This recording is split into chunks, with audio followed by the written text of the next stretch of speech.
오늘도 주님의 말씀의 은혜와 기도응답의 은혜가 우리 모두에게 넘치기를 소원합니다. 함께 묵상하실 말씀은 누가복음 7장 36절로 50절 말씀입니다. 같이 말씀 읽겠습니다.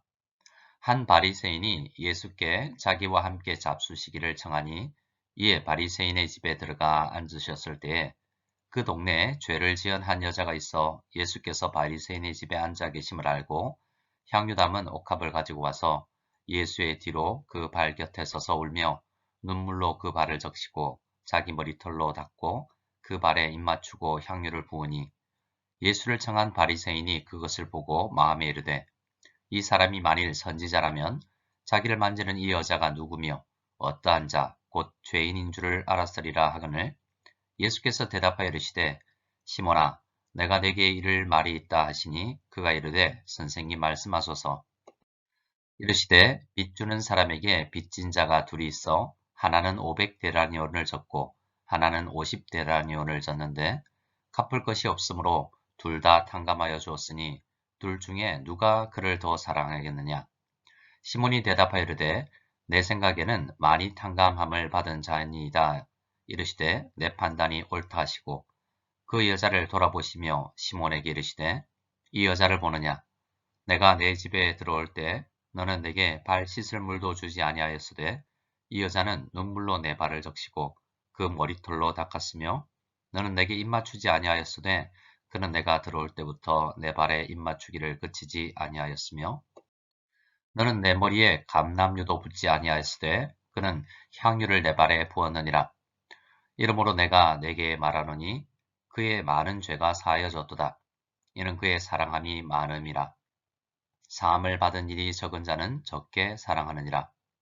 이에 여자에게 이르시되 내 죄 사함을 받았느니라 하시니 함께 앉아있는 자들이 속으로 말하되 이는 누구이기에 죄도 사하는가 하더라. 예수께서 여자에게 이르시되 내 믿음이 너를 구원하였으니 평안히 가라 하시니라. 아멘.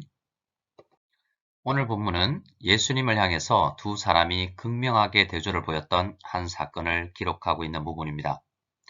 이 말씀을 통해서는 우리가 어떻게 주님을 생각하고 예배 드려야 할지 묵상할 수 있게 될 것입니다. 어느 날 한 바리새인이 예수님을 자기의 집으로 식사 초대하게 됩니다. 그리고 그 동네에 죄를 지은 한 여자가 있었는데 예수님께서 바리새인의 집에 앉아 계심을 알고 향유를 담은 옥합을 가지고 와서 예수의 뒤로 그 발 곁에 서서 울며 눈물로 그 발을 적시고 자기 머리털로 닦고 그 발에 입 맞추고 향유를 부었습니다.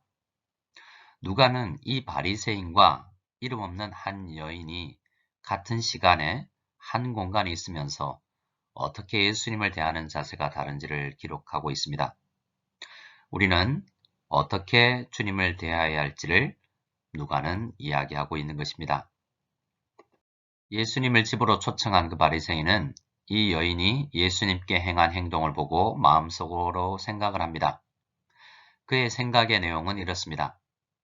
예수님이 만일 선지자라면 자기를 만지는 이 여자가 죄인인 줄 알고 율법에서 명시한 대로 잘 대처해야 할 텐데 가만히 있는 것을 보니 선지자가 아니라고 생각했던 것입니다.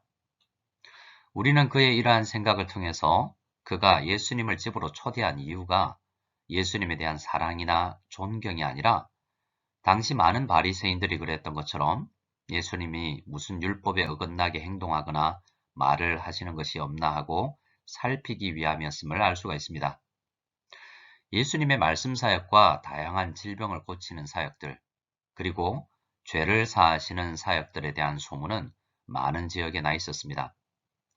하지만 많은 사람들이 자신들의 잘못된 신학과 선입관 때문에 이미 예수님을 이단자로 생각하고 자기들의 율법으로 예수님을 처벌하기 위해서 증거를 모으고 증인들을 구하려는 했던 상황이었는데요.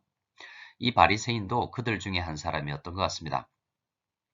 우리는 예수님을 집으로 초대하는 행동은 표면적으로 예배의 행위이고 칭찬받아 마땅한 일이라고 생각할지 모르지만 그러한 동기와 자세를 살펴보면 얼마나 예배에서 멀어져 있는 일인지 알 수가 있습니다. 우리도 이 말씀을 통해서 예수님께 예배하는 우리의 동기와 우리의 자세를 돌아보아야 할 것입니다. 그 바리새인의 이름은 시몬이었는데요. 예수님께서는 바리새인 시몬의 마음속의 생각을 아시고 그에게 한 이야기를 들려주고 질문을 하십니다.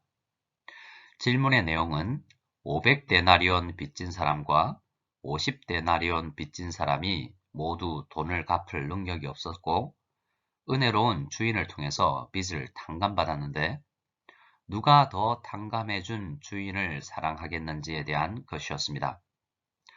사실 답은 너무나 당연한 것 아니겠습니까? 많은 탕감을 받은 사람, 즉 500데나리온의 빚을 탕감받은 사람이 50데나리온의 빚을 탕감받은 사람보다 주인을 더 사랑하는 것이 당연합니다. 이 이야기에 나오는 한 사람은 시몬이요. 한 사람은 예수님께 향유를 부은 그 여인이었겠죠.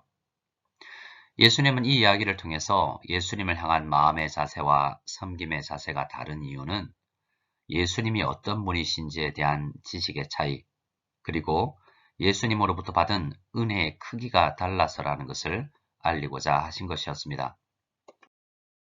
예수님은 이어서 그 여자가 한 일과 시몬이 한 일을 비교하시면서 얼마나 그들의 자세가 차이가 나는지 설명하십니다. 예수님께서 시몬의 집에 초대받아 왔을 때 시몬은 예수님께 발을 씻을 물도 주지 않았습니다. 그러나 여자는 눈물로 예수님의 발을 적시고 머리털로 닦았습니다. 사실 시몬이 예수님께 발 씻을 물도 주지 않았다는 사실은 당시 사람들에게는 손님에 대한 정상적인 접대의 자세가 아니었습니다.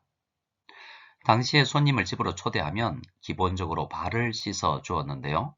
최소한 씻어주지는 못해도 직접 발을 씻을 수 있도록 물이라도 드려야 했습니다. 그것이 손님 접대의 정당한 자세였습니다. 그런데 시몬은 이러한 기본적인 자세도 없이 예수님께 무례를 행한 것이었습니다. 아마도 무례한 행동을 통해서 예수님을 자극하려는 의도였는지도 모릅니다. 아니라면 예수님을 책잡으려는 생각에 사로잡혔거나 혹은 이미 예수님을 죄인으로 생각하고 있어서 기본적인 예의도 지킬 필요가 없다라고 생각했던 것 같습니다. 그리고 그 당시 손님 접대 예절이 조금 더 소개가 되는데요. 손님을 초대한 사람은 손님에 대한 존경의 표시로 입을 맞추거나 최소한 손을 맞잡아 환영하는 문화가 있었습니다. 하지만 시몬은 이러한 환영의 절차도 무시해버렸습니다.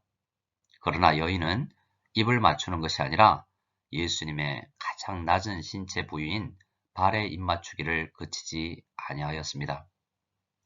당시 사회에서도 거의 보기 드문 독창적인 존경과 사랑의 표현이라고 할 것입니다. 또 시몬은 예수님께 감람유도 붓지 아니하였지만 여인은 좋은 향유를 준비해 와서 예수님께 부었습니다. 이렇게 극진하게 예수님을 대접한 여인은 예수님을 초대한 사람도 아니고 당시 그 동네에서 누구에게나 손가락질을 받는 죄인이었습니다. 아마도 몸을 팔아 살아가는 장녀였을 가능성이 많습니다. 많은 사람에게 죄인 취급을 받아온 이 여인, 아니 스스로도 죄인이라고 여겼을 이 여인이 어떻게 이렇게 많은 사람들 앞에서 대범한 행동을 할 수가 있었을까요? 예수님은 그 이유가 죄사함을 받은 자에게서 발견되는 죄를 사해 주신 분에 대한 사랑의 자세 때문이라고 이야기하십니다. 자신이 얼마나 큰 죄인인지를 깨달을수록 죄를 탕감받은 은혜에 대한 감격이 클 것이고 그 은혜에 대한 감격이 클수록 탕감해 주신 분에 대한 사랑함이 많을 수밖에 없는 것은 당연한 이치이겠죠. 당시 유대 사회에서는 손님을 초대하여 잔치를 벌릴 때 대문을 열어놓고 잔치를 벌이는 관습이 있었습니다. 아마도 이 여인은 먼 발치에서 바리새인 시몬이 예수님을 초대했지만 기본적인 예의도 지키지 않는 모습을 보고 마음속으로 분노했던 것 같습니다.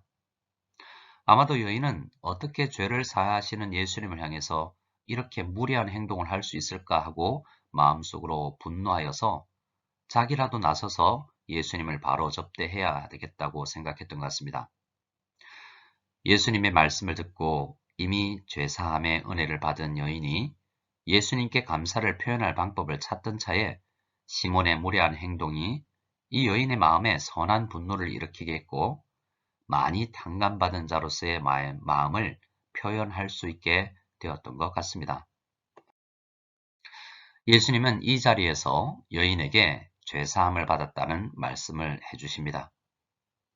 여인은 이미 죄사함을 받았고 구원을 받았지만 직접 말씀으로 그 여인에게 선포해 주신 것입니다.